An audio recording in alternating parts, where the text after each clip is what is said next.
gal 5 bičiai ateina ir jis man kažką, magas, tipo, jis be mikrofo, aš su mikrofonu, jis garsiau kalba.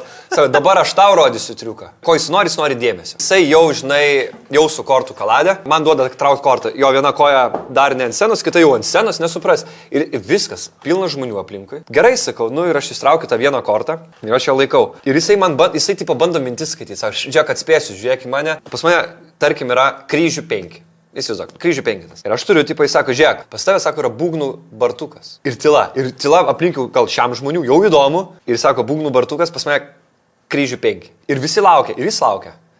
Ir aš sakau, jo, rimtai, geras, sakau, būgnų bartukas. Teisingai, sakau, dabar žiūrėk, papučiu.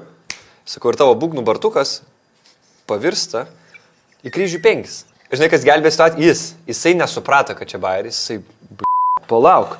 O tai kur tada dingo ir jis ieško to bartuko pas save, ten jau draugeliai myža iš juoko, galva,